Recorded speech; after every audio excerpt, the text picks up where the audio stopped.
guys, Ewok Plays Yt, and today welcome back to another Ewok Fantasy Football League video.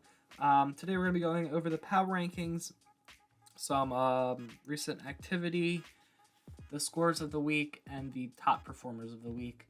Probably not in that order, but let's go over to recent transactions. We're going to start off with that real quick. League recent activity. So Patrik, I don't know how much we reviewed last time, but what is today? The 18th. So 7 days would be the 11th. So starting on the 11th, which is a week. So Patrik traded Curtis Samuel, Darren Waller, and Justin Tucker for Keenan Allen. He traded that to... Who did he trade? To Logan? Yeah. He's traded it for Logan. That's an okay trade. Patrik picked up Jerick McKinnon and dropped Zay Jones. Evan added Geno Smith, dropped O.J. Howard. Also, he added Cairo Santos. The process, the trade. Deakin added the Bears defense and dropped the Miami defense for some reason. Okay.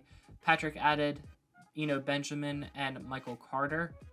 Logan added Melvin Gordon added Isaiah McKenzie and dropped Melvin Gordon. Then a big trade here. I'm getting Devontae Adams for DeAndre Hopkins, Courtland Sutton, and Jamal Williams. I think that's a pretty good trade, and you'll see my team in a second. I also dropped Gerald Everett and picked up Dawson Knox, just in case I needed a tight end because someone got hurt. Patrik added the Rams defense and dropped Jimmy Garoppolo. Evan added Rondale Moore and dropped James Cook and Rashad Penny. Trade processed. I added Melvin Gordon because I needed a running back. I also added Alexander Madison because I needed a running back. Logan added Robert Tonyan and dropped Jamal Williams. And Deakin added Irv Smith Jr. and dropped Mike Boone. So that's the recent activity. Now we go to scoreboard for week 6. I beat Deakin in a close game. I really wish it wasn't this close. But Melvin Gordon getting me 0.8 fantasy points when Jonathan Taylor and DeAndre Swift are... My bench didn't play at all. That's Dawson Knox is the only person to play. But Jonathan Taylor and DeAndre Swift and Dameon Pierce, my top 3 running backs being on buys and getting hurt, that didn't help me out. Brian Robinson Jr., welcome back. I think I played really good because I don't think anyone else would have done that well. Jalen Waddle, okay. Jamar Chase really won me this game with 32 points. Jalen Hurts did bad. George Pickens did bad. Packers defense did bad. But Devontae Adams comes back. Dameon Pierce, DeAndre Swift, Jonathan Taylor, they all come back this week, hopefully. As for Deakin, Lamar Jackson didn't do well for him, just like Jalen Hurts didn't do good for me. But he did have Ramondre Stevenson, who did pretty good. And then, other than that, it was just a good week for him all around. Next up was Logan versus Garrett. Logan is not doing too well. That's the main reason because everyone he has is hurt.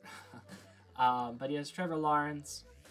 That did pretty good. So did Najee Harris. He did more than he was supposed to. So did Robert Tonyan. He had a day. And the Eagles defense and Justin Tucker did pretty good, except everyone else. Like when his receivers get this much, and his running back, but he has some good people on his bench that he can come back with. As for Garrett, he had Justin Herbert, did awful, didn't do nothing. But Austin Eckler, Leonard Fournette, A.J. Brown, Mark Andrews, and Gabe Davis all picked up the weight for him. Next matchup was a surprising one. Seipiri beat Jason 103-93. He had Joe Burrow, which really helped out. Travis Kelce. His team sucks except for Burrow, Williams. Burrow and Kelce. That's it. I don't know how he's winning. I don't know how he's 4-2. But Jason...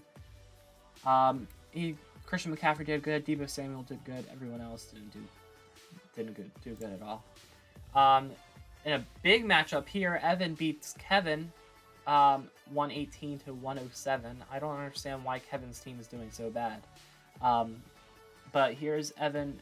Geno Smith didn't do good. Breece Hall had a really good game again.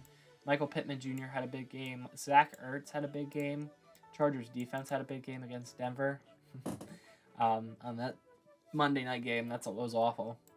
As for Kevin, Patrick Mahomes, Dalvin Cook, Alvin Kamara, Mike Evans, Devontae Smith, Saquon Barkley. They all did really good. I think Evan I don't know how Evan won. I feel like Kevin should have definitely won, but I guess it was that 9 points from the Chargers defense. And then Ryan beats Patrik, surprisingly. Patrick's like the number 1 seed. Ryan had Tyreek Hill, he popped off. George Kittle popped off. Those were the only 2 sources of income for his team. And then for Patrik, he had Josh Allen, Stephon Diggs, and the Rams defense, and that was it. So maybe that's why he didn't do very good this week. So yeah, that's gonna be the week.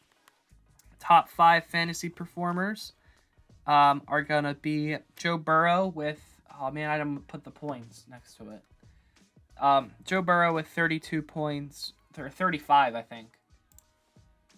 No, 32 points for Joe Burrow, 32 points for Jamar Chase. Stephon Diggs had 30 points. Tyreek Hill had 29 points, and then Brandon Ayuk had 28 points. So it was a pretty good week for fantasy owners. If you had that. Now we go into weekly power rankings. At number 1, I have Ryan, who moves up a spot with his win against Patrik. Down 1 is Kevin at spot number 2 after a loss to Evan. There wasn't any dramatic shakeups in the top 10. You'll see. I move up a spot with my win against Deakin. Patrik moves down a spot with his loss versus Ryan. Garrett and Evan stay the same at 5 and 6. With Garrett winning and Evan winning. Which really doesn't make sense, but that's just the way I do it. I think Kevin has a really good team. It's just not performing. I think the top... Actually, yeah, we'll keep it that way. At number 7, I have Seipiri moving up 1 spot. At number 8, I have Jason moving down 1 spot. And then Deakin and Logan are at number 9 and 10, staying the same way they were last week. So, guys, that's Fantasy Week number 6. I'll see you guys next week with the weekly fantasy report. So, guys, thanks for watching. Leave a like and subscribe if you have not already, and I'll see you guys later.